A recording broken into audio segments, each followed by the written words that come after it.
commonly referred to as the host, has its name derived from a host who invites guests to an event.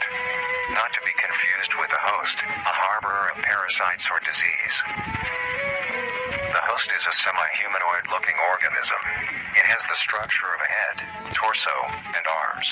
Other than this, it shares no other characteristics.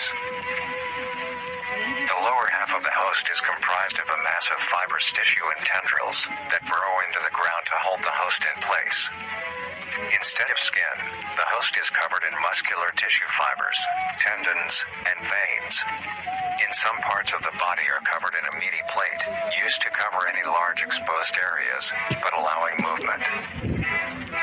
The host's head has a smooth surface where the face should be, attached to a crooked neck, which houses a slit in the front used for feeding. On the host's back is a mound of pores. Protruding from these pores are hollow, hair-like structures, extending outwards. These hairs are barrels that release spores produced within host's body by being fired into the air. These spores are hazardous, so keep clear of them at all costs. Luckily, the host is rare, only found in North America. Obtaining info about the host is a very risky and daunting task. This is because of their rarity and of how dangerous it is to be up close to one. The source released by a host is very dangerous when inhaled. A host will release a cloud of spores into the air, which will be picked up by wind and carried great distances. If an organism inhales the spores, the particles will find their way into the organism's brain and infect them. An infected organism will show no symptoms of infection right away, but a couple hours after infection, the infected organism's behavior and thought process will change. The first symptoms that appear are restlessness, sluggish movement, numbness of joints, and lack of coordination. Then more serious symptoms appear over time. These include dizziness, migraines, impaired speech, and trembles.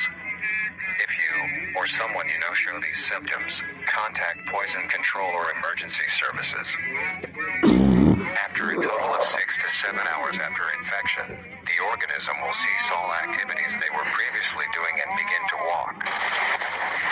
The direction the infected will walk is towards the host whose spores have been inhaled by the infected individual. If the infected makes their way to the host, they will kneel down in front of it, expose their vital organs, and the host will promptly gut and remove those organs. The host will consume them and discard the leftover scraps. However, if an infected organism doesn't reach the host within a 36-hour span or is treated for their infection, the effects will wear off and return back to normal. If the host is unable to find prey or doesn't like its current location, it will unroot itself and move to a new location. Their scarce numbers and the hazard of being around one makes getting info about the host very daunting. All you need to currently know is that the host is extremely dangerous and should be avoided at all costs. Next, the monoliths.